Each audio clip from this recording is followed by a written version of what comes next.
Yes, and looking at today's highs, as we move to the eastern part of the state, we are seeing 80 in Denver, 80 in Lyman, 82 in Colorado Springs, and 88 and 85 in Trinidad. So as we look to the eastern part of the state, we're seeing mostly 70s and 80s, but as we move into the western part of the state, what we're seeing is some 90s even thrown in the mix towards the mountains. Like in Rifle, we were looking at 91, 95 in Grand Junction, 79 in Gunnison, and as we move south, we're going to see 91 in Cortez. So moving on into our radar, we are going to see some rain coming down. And as you can see, it's originating up here in Fort Collins, and it's going to come down south into the eastern part of Denver. So it'll go through Boulder and Idaho Springs and then eventually make it to Denver. So be prepared for a little bit of rain this coming week. And we are looking at a flood warning out in Poudre Park with eastbound lane of Colorado Highway 14 closed due to a mudslide. So hopefully they get that cleaned up soon and that will be open shortly.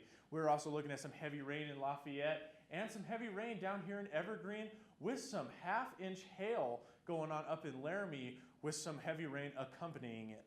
As we move on, we're looking at right now, and the temperature in Denver is 64 degrees, staying at 69 at DIA, with winds at west-southwest at 3 miles per hour, with the sunrise happening at 5:51 this morning, and the sunset will be at 8:19 p.m. tonight. So moving on, and we're probably wondering where all this rain is coming from. And if you look towards Texas, we're seeing a high pressure system, and it's pushing up into the Denver metro area. So that's where all that moisture is originating from, and we will see that continuously throughout the week. So definitely get ready for some rain. Moving on to tomorrow, we're going to be looking at a high of 85 degrees in Denver, 84 at DIA. There's going to be some morning clouds and showers and storms spread out, and be prepared for the night because we're going to look at 5 to 10 mile per hour winds at east-northeast. So definitely be prepared for a windy night if you plan on going out.